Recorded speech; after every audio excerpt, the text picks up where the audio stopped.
Welcome back. This is part 5 on transformations of functions, and we're going to start looking at vertical stretch and shrinking. This can also be called expansion and compression. Depending on the instructor, they use different vocabulary for this, but basically you can think of it as like a rubber band.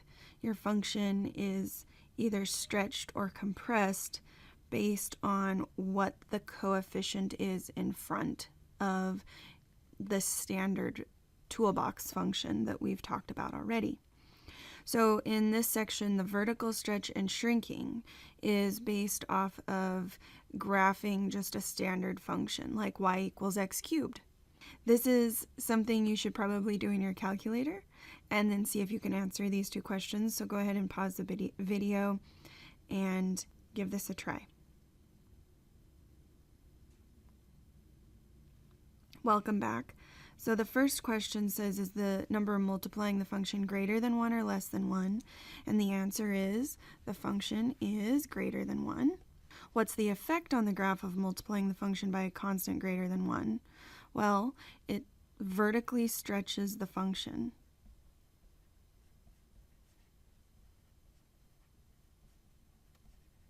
And some of you might be saying, well, what's the difference between this and horizontally shrinking the function? And the answer is, it's not obvious by looking at the graph. You actually have to look at the function itself.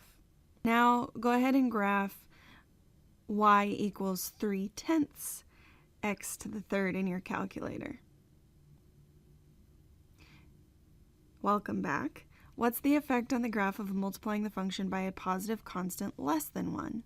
Well, we know that 3/10 is less than 1, and this will vertically compress or shrink the function vertically. The y-coordinate of y equals c times f of x at x is the same as the corresponding y-coordinate of y equals f of x multiplied by c. If c is greater than 1, it will be a vertical stretch. And if c is between 0 and 1, which means it's a fraction, it will be a vertical shrink or compression. To graph y equals c times f of x, if c is greater than 1, stretch the graph of y equals f of x vertically by a factor of c. If c is between 0 and 1, shrink the graph of y equals f of x vertically by a factor of c. Without using a calculator, sketch the graph of f of x equals negative 1/2 the absolute value of x minus 3. This is including a lot of things we've already done, and that's on purpose. First, in gray, I'm going to sketch the standard toolbox function. That's an absolute value function.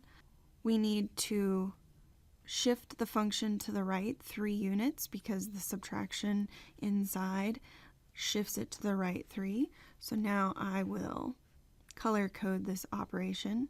So 0 is now at 1, 2, 3. 1 is now at 4. 2 is now at 5. And so you can see how this shifted over 3 units. So if our y value is at 3, 0, nothing's going to change in the y direction because negative 1/2 times 0 is still 0. But let's take a look at what would happen if we had 4, 1. Our output, our 1, is going to now be a negative 1/2. So it's going to shift down to negative 1/2. The next one is 5, 2. And that 2 is going to be multiplied by negative 1/2, which would be a negative 1, and so on and so forth. So you get this very shallow looking reflected absolute value. To the left of this point 3, 0, that would be a 2, so we would get a negative 1/2 again. And hopefully that makes sense. You are flipping the function about the x-axis and scaling it vertically by a half. Next, we're going to look at the graph on the left. This graph shows the function g of x. It's a very angular function. Now let's take this angular function and scale it by 3. So this means we're multiplying the entire function by 3, and we are multiplying it by a -1 on the inside. What this means is the function is going to flip over the y-axis, which means that all my positive inputs will now be negative inputs. Then, in the y direction, I'm going to multiply all my y coordinates by 3. Let's just identify my input coordinates. My first obvious coordinate is -3, 1. The next obvious coordinate point at this local minimum is at -1, -2. The next obvious coordinate point is at 1, 2. And the fourth coordinate point will be at 2, 2. And then let's pick one along this negative slope here. I think an obvious one would be the point 5, -3. And now we are going to perform the operations requested. Any y values will be scaled by 3 or multiplied by 3, and any x values will be multiplied by a -1. So I'm going to list all my coordinate points on the left. So I'll highlight the x coordinates in yellow because those will be changed to negative signs. And the 3 affects the y, or the output values. So the -3 will become a +3,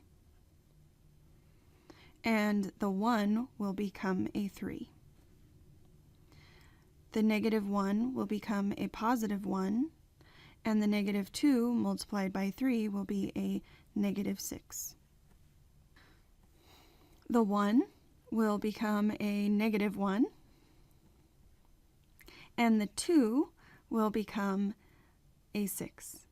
The 2 will become a -2, and the other 2 will become a, well, we're multiplying it by 3, so it will become a 6.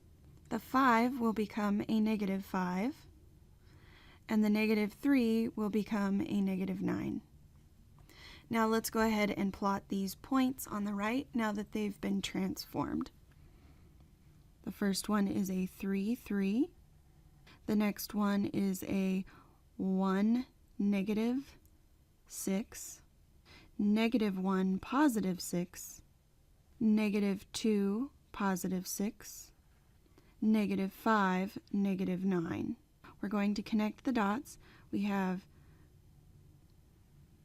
the first connection is a positive slope from left to right.